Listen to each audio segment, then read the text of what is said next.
नमस्कार. मी जानकी पाटील आणि तुम्ही बघत आहात महाराष्ट्र फोकस न्यूज. मित्रहो, आजकाल शरद पवारांच्या फारशा बातम्या येत नाहीयेत. एका अर्थाने शरद पवार हे काहीसे निष्क्रिय झालेत असे म्हणता येईल.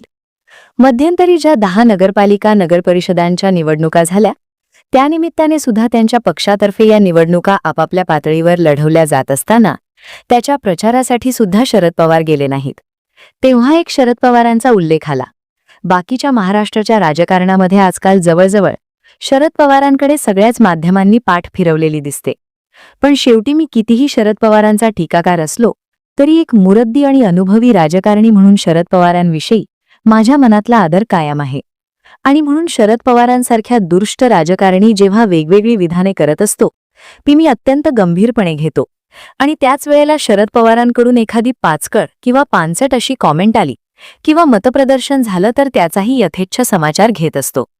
कारण शरद पवारांचा अनुभव आणि राजकारण याविषयी माझ्या मनात नक्कीच आदराची भावना आहे. आणि आज मी मुद्दाम तो विषय घेतोय. ज्या वेळेला माध्यमातून शरद पवार जणू काही बातम्यांमधून अंतर्धान पावलेले आहेत. पण आज ज्या प्रकारचे राजकारण महाराष्ट्रामध्ये आणि देशामध्ये चाललेले आहे, ज्या दिशेने एकूण देशाच्या किंवा महाराष्ट्राच्या राजकारणाची वाटचाल होते आहे, ती वाटचाल जर तुम्ही बारकाईने बघितली तर ही वाटचाल गेल्या लोकसभा निवडणुकीचे निकाल येण्यापूर्वी आणि मतदान चालू असताना या दिशेने वाटचाल होऊ शकते. भारताच्या राजकारणाची अशी भविष्यवाणी करणारा एकमेव राजकारणी होता. त्याचे नाव शरद पवार. लक्षात ठेवा मित्रहो, शरद पवार हे आज संघटनात्मक पातळीवर आणि पक्ष पातळीवर मागे पडत असले तरी राजकारणाची जाण आणि समज, त्यातले बारकावे किंवा येणाऱ्या भविष्याची सिग्नल ओळखण्याची क्षमता संपूर्ण देशामध्ये ज्या मोजक्या राजकारणी लोकांकडे आहे त्यामध्ये शरद पवार हा एक बुजुर्ग नेता आहे. आणि म्हणून मला सध्या जे दिल्ली किंवा दिल्लीनंतर आता बिहारच्या निवडणुका झाल्या आणि लवकरच तमिळनाडू, केरळ, बंगाल आणि आसाम या निवडणुका होऊ घातलेल्या आहेत. या निवडणुका कुठल्या दिशेने जात आहेत याची चर्चा आज सार्वत्रिक देशाच्या कानाकोपऱ्यात चालू आहे. की एसईसीसीमुळे बंगालच्या निवडणुकांमध्ये काय होईल, तमिळनाडूत काय होईल, केरळमध्ये काय होईल यावर चर्चा चालू आहे. पण या सगळ्यामध्ये जी दिशा राजकारणाची दिसते, महाराष्ट्र, दिल्ली आणि तुमचा झारखंड आणि बिहार या निवडणुकांचे निकाल बघितले तर मी थक्क झालो. मी सध्या त्या निवडणुकांचा सगळा अभ्यास करतोय आणि तो अभ्यास करताना मी थक्क झालो. एवढ्यासाठी की ही जी दिशा आहे, भारताचे राजकारण गेल्या 1-1.5 वर्षांमध्ये ज्या दिशेने सरकताना दिसते ती दिशा मलाही कळलेली नव्हती. पण शरद पवारांनी 1.5 वर्षापूर्वी अशी भविष्यवाणी केलेली होती. दुर्दैवाने त्याची गंभीर दखल घेतली नाही. मी सुद्धा थोडीफार घेतली, पण जितक्या गांभीर्याने आणि जितक्या बारकाईने त्याची दखल घ्यायला पाहिजे होती ती मी सुद्धा घेतली नाही हे मी प्रामाणिकपणे कबूल करतो. आणि कबूल एवढ्यासाठी करतो की ती भविष्यवाणी मला तेव्हा गंभीर वाटली नाही, पण आज ती प्रत्यक्षात अवतरत जाताना दिसते आहे. अशा वेळेला त्याचा उहापोह करणं मला अगत्याचे वाटतं. याचं कारण संपूर्ण देशाचं राजकारण पवारांनी व्यक्त केलेल्या त्या भविष्यानुसारच पुढे होताना दिसते. तुम्हाला आठवतं मित्रहो, मला वाटतं 2000च्या मे महिन्यामध्ये महाराष्ट्रात 3ऱ्या फेरीचे मतदान चालू होतं आणि त्या 3ऱ्या फेरीच्या मतदानामध्ये बारामती या लोकसभा मतदारसंघाचा समावेश होता, जिथे शरद पवारांनी आपली सगळी ताकद पणाला लावली होती. कारण ती बारामतीची निवडणूक ही पवारांच्या घरातच होत होती. एका बाजूला त्यांची लाडकी कन्या उभी होती तर दुसऱ्या बाजूला पुतण्याची पत्नी म्हणजे सून उभी होती. नणंद आणि भाऊजे यांच्यामध्ये बारामतीची लढत चालू होती. आणि ज्या दिवशी ते बारामतीचे मतदान होणार होतं किंवा चालू होतं, अशा वेळेला एक विषय अचानक चर्चेत आला. तो इंडियन एक्सप्रेस नावाच्या एका इंग्रजी दैनिकाला शरद पवारांनी दिलेली मुलाखत. आज सगळे विसरून गेले, मी सुद्धा विसरून गेलो होतो, मान्य करतो. पण अचानक आत्ताच्या सगळ्या गेल्या काही महिन्यातल्या राजकारणाची वाटचाल बघितल्यानंतर मला अचानक शरद पवारांची मुलाखत आठवली. नीरज चौधरी नावाच्या एका ज्येष्ठ महिला पत्रकाराला शरद पवारांनी तेव्हा ती मुलाखत दिली होती आणि त्यांनी तेव्हा एक भाकीत केलं होतं पवारांनी की या म्हणजे 2019च्या लोकसभा निवडणुका संपल्या नंतरचं जे पुढचं राजकारण आहे त्यामध्ये हळूहळू करत या सगळ्याच्या सगळ्या किंवा जास्तीत जास्त लहान मोठ्या प्रादेशिक पक्षांना हळूहळू करत काँग्रेस पक्षामध्ये विसर्जित व्हावं लागेल, विलीन व्हावं लागेल. त्याचा फारसा तपशील पवारांनी व्यक्त केलेला नव्हता. पण याला म्हणतात भविष्याची चाहूल, जी शरद पवारांना सगळ्यात आधी लागली होती. त्या महिला पत्रकाराने शरद पवारांना एक प्रश्न विचारला होता की तुमचा जो राष्ट्रवादी पक्षाचा गट आहे तो तुम्ही काँग्रेस पक्षात विलीन करणार आहात का? तेव्हा शरद पवारांनी आपल्या स्वभावानुसार एक उडवाउडवीचे उत्तर दिलं की मी असा एकटा निर्णय घेऊ शकत नाही. माझ्या पक्षाचे सहकारी आणि ज्येष्ठ कार्यकर्ते नेते आहेत, त्यांना विचारूनच असा निर्णय घ्यावा लागेल. तेव्हा मी आत्ता सांगू शकत नाही की राष्ट्रवादी शरद पवार गट जो आहे त्याला काँग्रेसमध्ये विलीन केलं जाईल, हे मी आत्ता सांगू शकत नाही, असं शरद पवारांनी म्हटलं होतं. पण गंमत अशी आहे की हा स्वभाव आहे शरद पवारांचा. कधी कधी ते अत्यंत बालिश पद्धतीने जातात, पण तरी तो भाग बाजूला ठेवून शरद पवारांनी जे भाकीत केलं होतं की प्रादेशिक, छोट्या आणि स्थानिक पातळीवर राजकारण करणाऱ्या राजकीय पक्षांना यानंतरच्या राजकारणामध्ये आता भवितव्य उरलेलं नाही, हे सगळ्यात पहिलं सुतोवाच त्या मुलाखतीतून शरद पवारांनी केलेलं होतं. आणि बघा, त्यानंतर अवघ्या 3 महिन्यांमध्ये काश्मीर आणि हरियाणा या 2 विधानसभांच्या निवडणुका झाल्या. त्यानंतर जवळजवळ 6 महिन्यांनी महाराष्ट्र आणि झारखंड या 2 विधानसभांच्या निवडणुका झाल्या. त्यानंतर मला वाटतं 3-4 महिन्यांनी दिल्ली विधानसभेची निवडणूक झाली आणि काल परवा बिहार विधानसभेची निवडणूक झाली. या 6 विधानसभांच्या निवडणुका तुम्ही बारकाईने अभ्यासल्या, त्यातले निकाल बघितले, तर याचा सुपडा साफ, त्याची सुनामी, त्याची लाट ही वर्णनं खूप येतात. पण ते विश्लेषण नाहीये.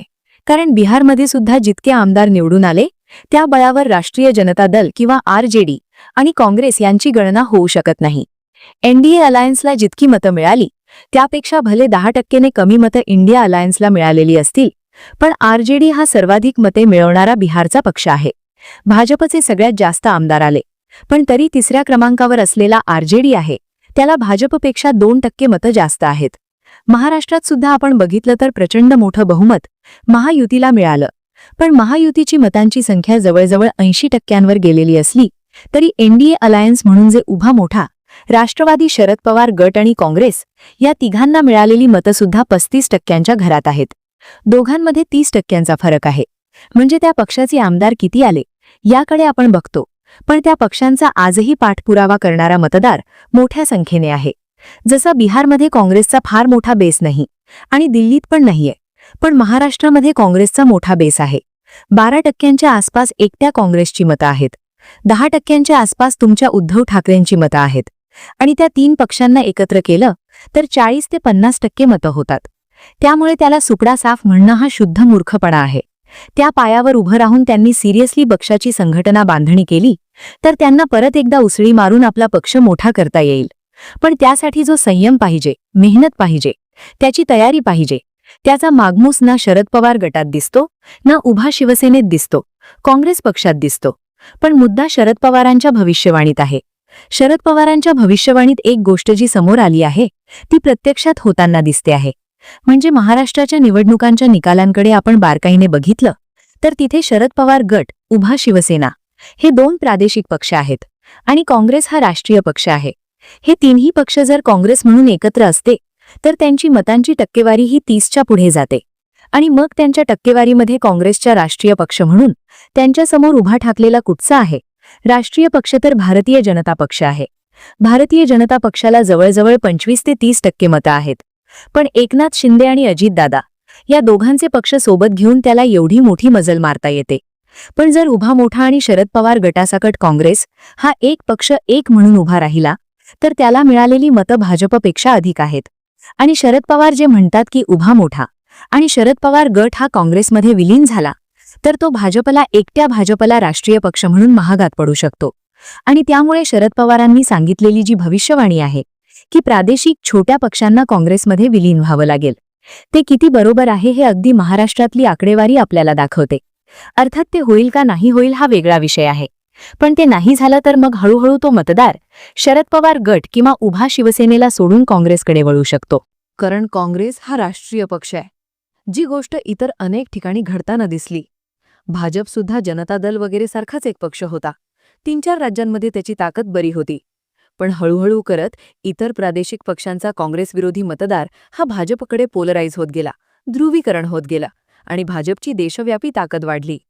तसा अँटी बीजेपी जो मतदार आहे तो जर काँग्रेसकडे राष्ट्रीय पक्ष म्हणून आकर्षित होत गेला, वळत गेला, कसलेले होत गेला तर ताकद वाढणार आहे काँग्रेसची.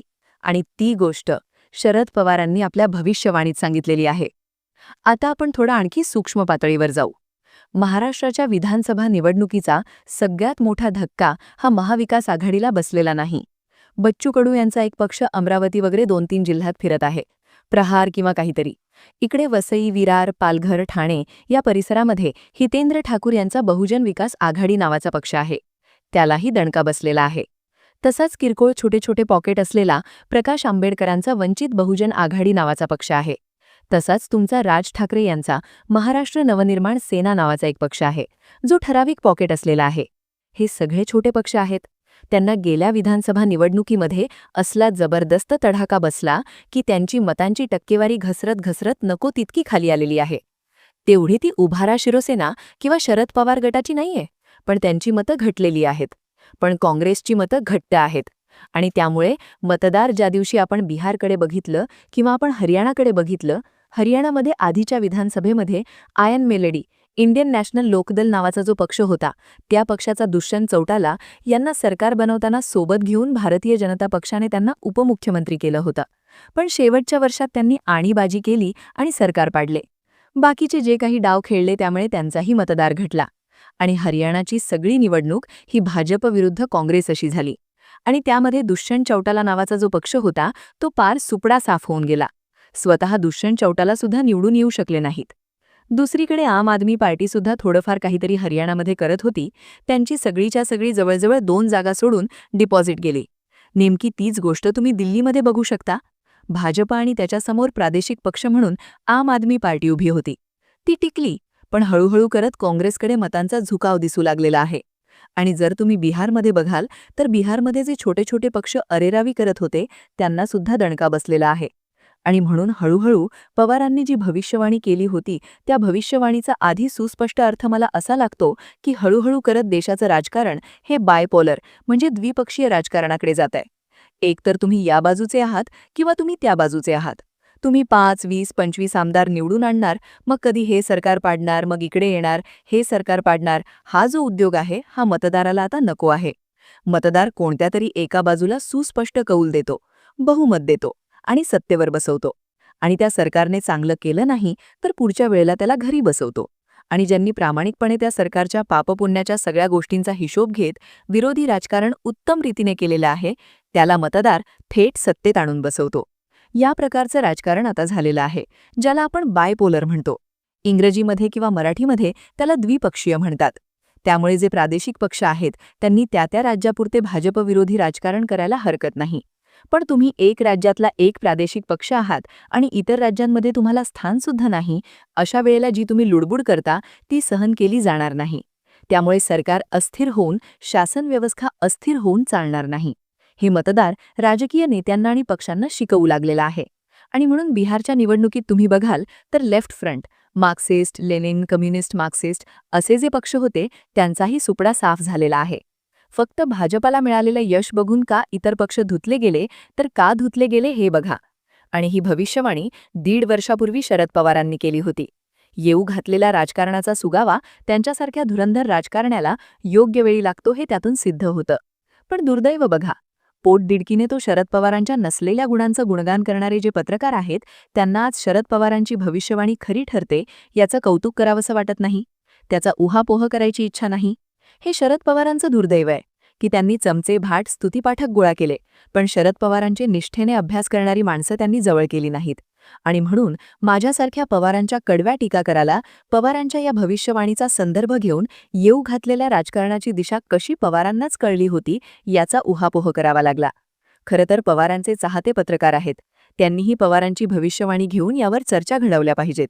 कारण मला आवडत, पण बाबा त्यांची भविष्यवाणी खरी ठरत असेल तर त्याची दखल घेतली पाहिजे, यासाठी हा व्हिडिओ केला. आवडला तर सबस्क्राईब करायला विसरू नका.